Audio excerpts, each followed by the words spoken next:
What if Deku was the god of creation? Part 3. Now, where I left off, Izuku was in a fight with the Katsuki Bakugo during the Heroes vs. Villains assignment.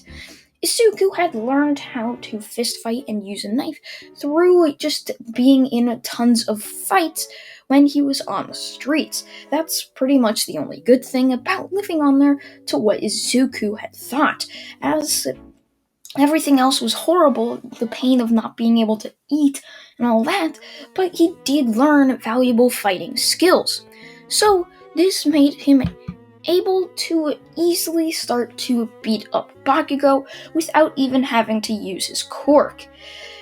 Izuku would continue his onslaught of punches as Bakugo would finally reach a wall and would try to propel himself off of it using his feet and his explosions. Izuku would try to dodge, but would land an explosion to the face as Bakugo would just laugh. "That's what you get, you cocky bastard," with Izuku just standing up and saying, "Yeah, like that hurt me," with him flying right back at Bakugo. Not really flying, but like running very fast right back at Bakugo, and would go for an uppercut, which would only be a diversion. Bakugo would go to try to dodge the uppercut by jumping back, but would really just reach his fist, which was going right towards his face. As Bakugo would be jumping back, the fist would land right on the bloodied Bakugo cheek, as Bakugo would fall to the ground unconscious in a pool of his own blood from how much he's gotten beaten up, most of it from his nose being bleeding, as Izuku had broke it when he punched him in the nose, or in the face. Now, Izuku would then go over the mini intercom system he has with Momo, saying, "Momo, have you found the bomb yet?"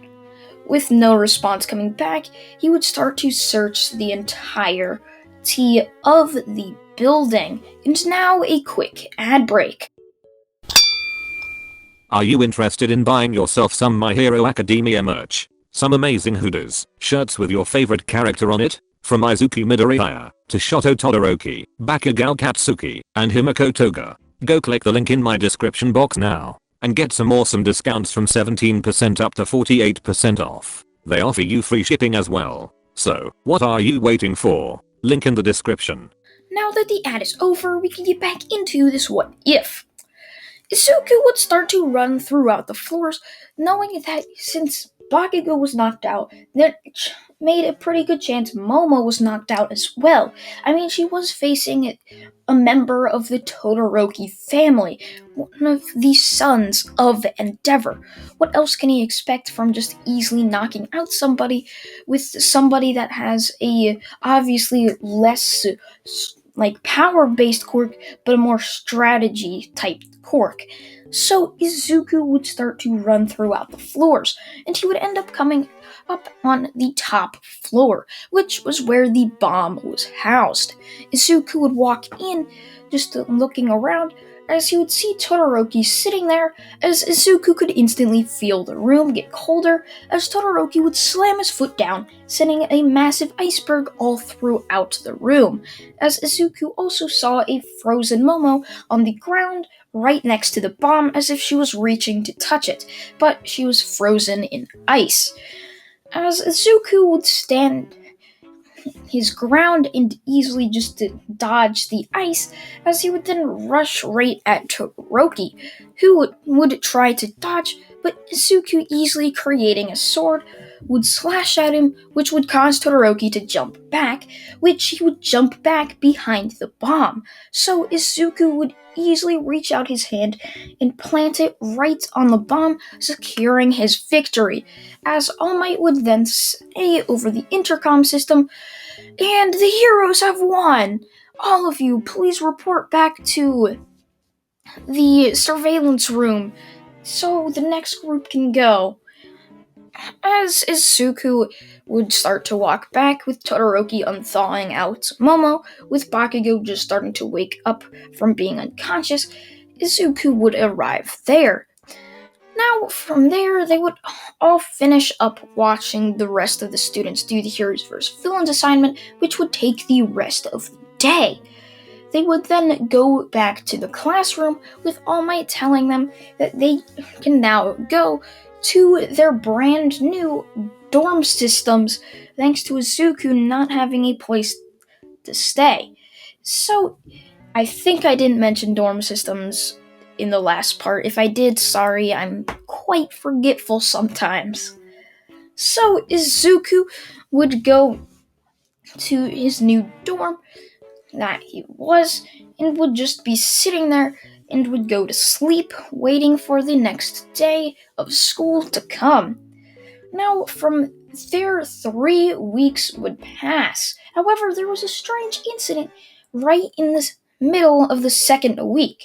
They were all going to lunch, sitting there eating, as the alarm started to sound, saying code 3, evacuate the building. And this was very strange to all of Class 1A and the rest of the 1 alphabet classes, or 1 like C, 1D. They were all confused, as Izuku would see a third year running, as Izuku would grab his shoulder saying, "Hey, what the hell is this noise about?"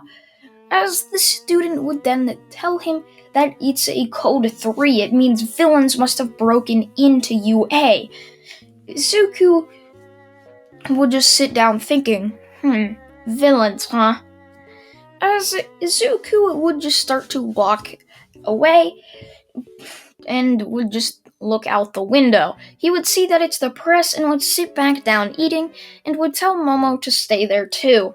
It's no bother. No villain had broken into UA. It was just the press that were trying to get photos of All Might or something stupid like that.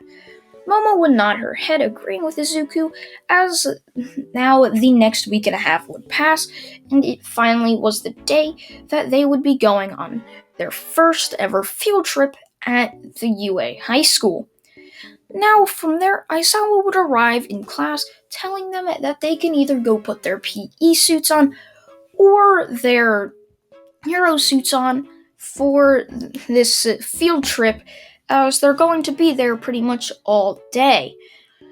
Now, the students would try to put their hero suits on, none of them deciding to go with wearing their PE suits on, as they just thought the hero suits would make them look cooler during their USJ field trip. So they would walk out to the bus after getting changed, and Ida would try to make them get on single file. Everyone said, "You can't tell us what to do, you're not the class president." As Ida say, "I'll be the class president someday," with them just laughing, saying, "Yeah, you probably will, no one else will want to be that stupid job." As they would all just sit down on the bus with Ida, and just sad that his single file technique wouldn't have worked on a bus that is an open floor plan bus or whatever.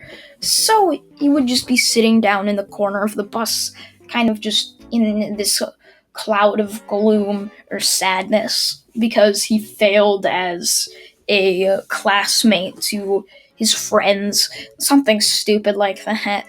So they would all start driving to the USJ, as Suyu Asui would start to ask Izuku. She says she's seen Izuku do multiple things with his quirk, being able to create trees and a sword. What possibly could your quirk be? As Izuku would just laugh, saying, "Oh, it's not a quirk. It's far too powerful for that. It's actually quite different, but I don't trust you all enough to keep that secret. Kind of accidentally let it slip to one of your classmates." Well, it's quite important information, I guess. The entire class would nod, just saying they'll keep Izuku's privacy to himself and that they won't try to push him to tell them what it is. So Izuku would just be sitting there waiting for the bus to arrive, as Aizawa would then sit up, saying that they have arrived, as they would all pile out of the bus and would see massive stairs leading up to the USJ. They would all walk up these huge stairs and would end up getting to the entrance where the Hero 13 would be waiting and would start to explain how the hero rescue mission or rescue exercise was going to go. As they would then push open the doors with the entire class just being completely tired from running up all those stairs, as they would then look down even more stairs, which would cause many of the class to just be confused. Wait, why would you put stairs leading up if there's just stairs going right back down? That makes no sense.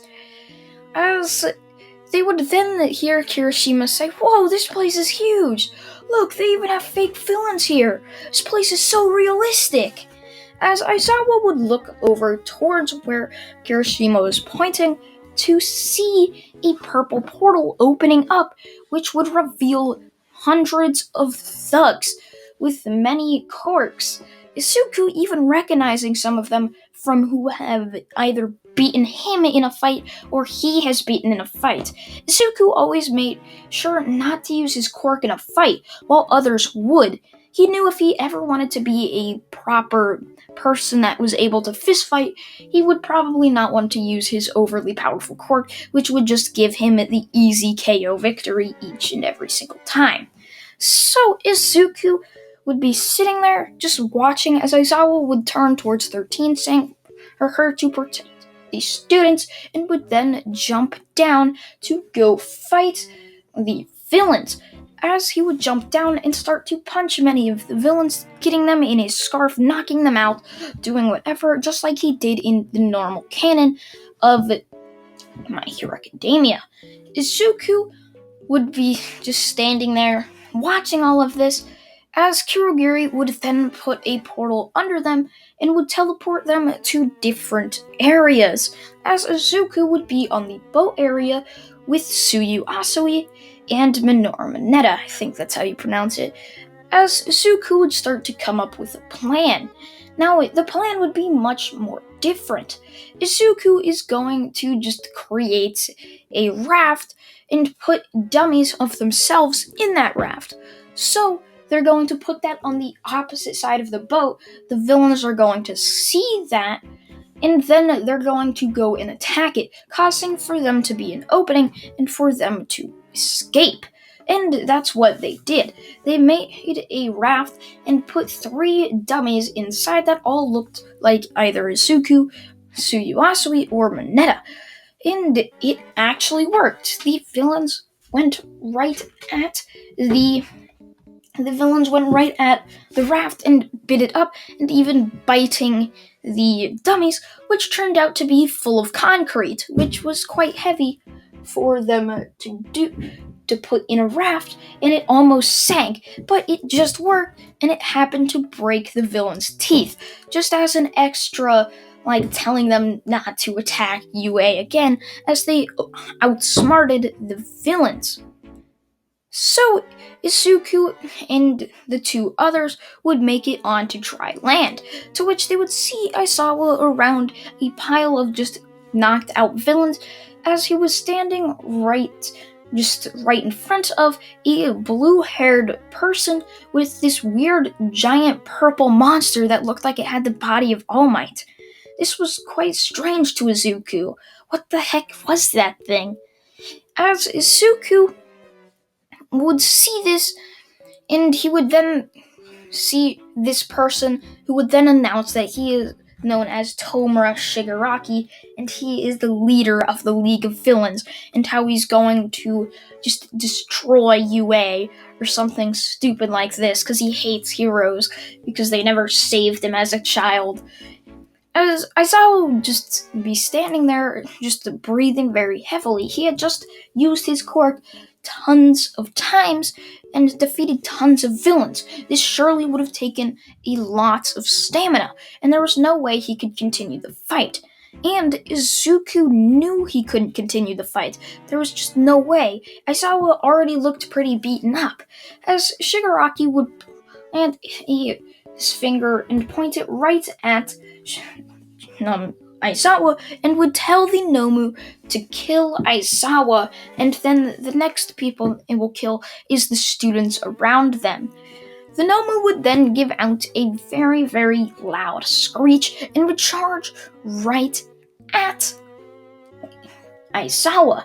It would grab Aizawa's face and would rush right towards the stairs and would slam it right in the stairs and would then jump back. Seeing that Aizawa was knocked out, the Nomu thought Aizawa had died. The Nomu creatures weren't that smart after all. And that's where I'm going to leave it off, guys. I hope you guys did enjoy part 3. Part 4 will most likely come out later today. I thank you all for watching once again, and goodbye.